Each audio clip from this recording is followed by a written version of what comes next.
Mag-atang ta atong programahan nga naman doon kay dunay number nga ihatag. Kay kung tinuod pa isun, dato na ito ng hatag. Pero nga nung dakang ito isun, tungkol kay ang Espiritu, wala diha sa ilang kinabuhi. Pero alam ka na ito isun, no? Nga nung mulang buta, nga nung tabang ng tas Ginoo, tungkol kay ang Espiritu sa Diyos, naaman sulod sa atong kinabuhi. O dasayta nga atong may ugma, naalamas Diyos. Amen. Wala sa mga agud-agud ikson, ang protection nas Diyos, ang kayuhan nas Diyos. Amen. Mula na atong yung tuhunan, ang pulong sa Diyos, nga nis atong tusatagsa, kama kinabuhi iksoon. Amen, pabamudya. Natungod ninyo sa kung sila nga kang Pablo, o ilang gidala sa San Pablo, nga tus pukmanan. Pero ang nakanindot lang ini panahon na iksoon, tungod kay ang maghuhukom, dili bias, dili kanang one-sided, kung dili may namina siya sa pulong ni Pablo ni ato mapanahon. Nakita sa mga maghuhukom iksoon, nga si San Pablo walay sala. Amen. Si San Pablo yun siya. We have the mind of Christ. The spirit that we have is not the spirit of the world. The spirit that we have is the spirit of Christ. Also may gipasabot ni San Pablo Ikson, sa damiyon siya nga ang Espiritu sa Ginoo na nganhi kanamo. No? Philippians chapter 2 from verses 1 up to verse 11. Mao ni ang tubag son. Filipos 2:1-11.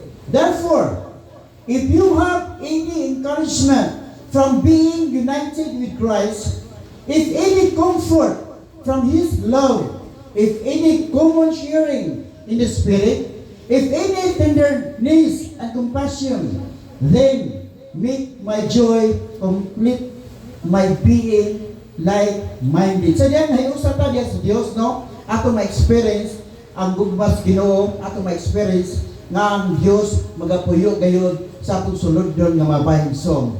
Matod pa na, we are like-minded. Kung sa may gipasabot ini. Kaya bang usa ang atong agenda, usara ang atong tumong, usara ang atong gusto, usara ang atong mga plano. Kay kung lain-lain tag agenda sa atong kinabuhi, so ingnon ko ikaw, gubot ang atong kinabuhi. Kung ang tag family, no? Lain-lain tag agenda sa atong kaliwala igsoon, ingnon ko ikaw, gumot pa sa lungkot igsoon ang atong fellowship. Amen pa mo niya, no? Kaya kung maghimot tag agenda para sa atong kaugalingon, niya, maghimo pong agenda si Kingdom para siyang kagulingon, maghimo pong agenda si Dudong para siyang kagulingon, samok yun ang usa ka fellowship song. Pero kung atong agenda, pagtuboy lang sa ngalan sa Dios sa atong taliwala, inyong ko ikaw, dunay kalinaw sa atong fellowship song. Amen, pababulihan. No? Muna bitaw sa church, no? Sa diyan magduna tayong ministry sa church. Nya unsa may atong ministry, atong pangutanon na atong kagulingon ba? Nga kining atong gibuhat para mas mataas ang akong ngalan o ang ngalan sa Dios mo mataas sa among taliwala. No, mo din ato ibutang sa tunaw na, no? Ako ning gibuhat, muna bitaw duna tay term bitaw nga. Hay, muna to ta. For the glory of God, di ba? No? For the glory of God. For the Lord. Yan naman, doon kay ato na yung pagkabuhaton para lamang paghimaya diha sa atong Diyos. Amen, pabamudiha. No? Matod pa ni Paul, having the same love, being one spirit, and of one mind. Do nothing out of selfish ambition, or vain conceit. Rather, in humility, value others above yourselves. Amen. Hatagi mas dakong bili ang ubang kay sa imong kaugalingon. Amen. Kay ang kinayas tayo so, kinahanglan kaya kitang respetuhan ta, kaya kitang pagtanaw nila ito, dugo na siya nato, nga naman, espesyal ta nga pagkatao. Pero ato ko ng usbon na itong naon na ison. Nga mga tao nga nasa itong palibot, espesyal na sa ato natubangan. Amen, pabamaniya. Amen. Not looking your own interest, but each of you to the interest of others.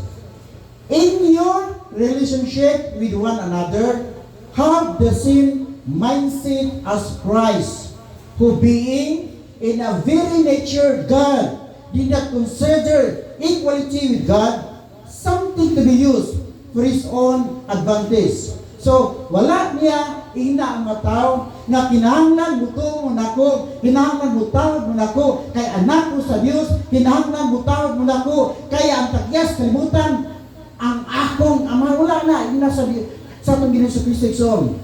Matubas verse 7. Rather, he made himself nothing by taking the very nature of a servant. So iyan isunog ang pagkaulipon. Ang pangutana, kinsa may gusto may mong servant? Wag yun. Di ba? Ganun man. Doon kay ang kinayas tao, gusto ta nga mas labaw. Tinoon nila.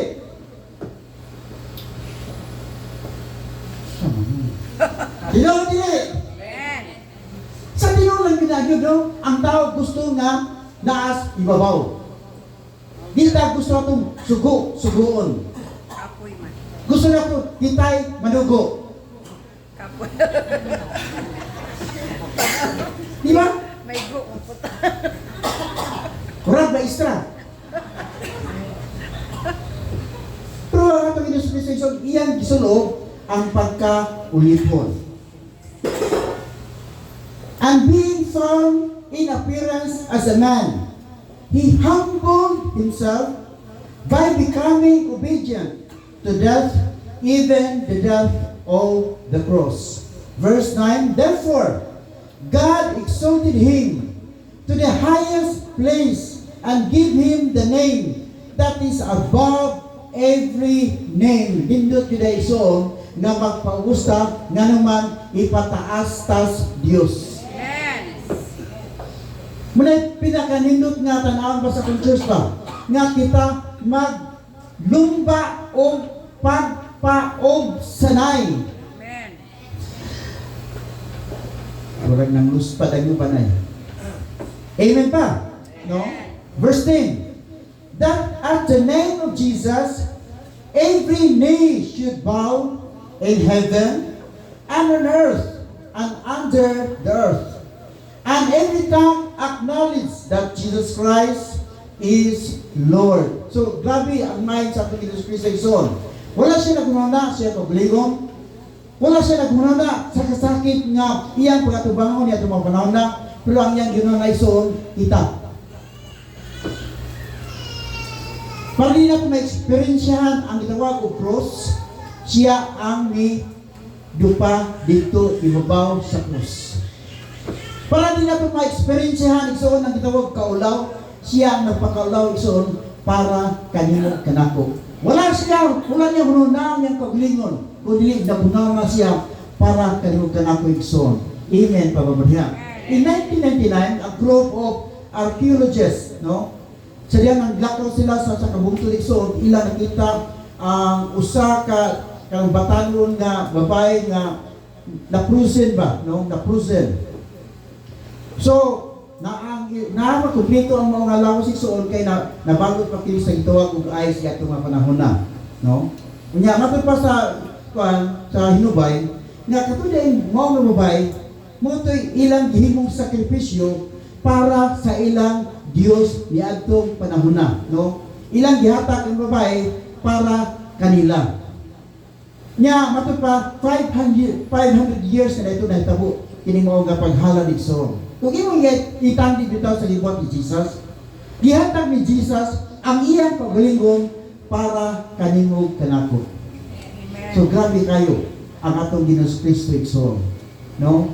Matod pa ni San Pablo, let this mind be in you. Kinahanglan makabaton kita sama sa hunahuna diha sa atong Dios. Kung kaniadto ang atong ginana para sa atong interes igsoon, ato daw usbon ang atong nanay igsoon para sa interes ngadto sa uban mga tao. Kung nagunaw ta, focus ta para sa atong pamilya, para sa atong pagaling igsoon, ato daw usbon ang atong nahana. Focus ta sa atong Dios igsoon nga provider sa atong panginahanglan sa matag adlaw igsoon. Amen pa ba niya, no? So, mahitabo lamang kini igsoon nga kini mao nga hunahuna maanhi nga ni sa atong kinabuhigson ug atong ma-apply sa atong kinabuhigson sa diyang atong mabatunan ang Espiritu sa atong Dios.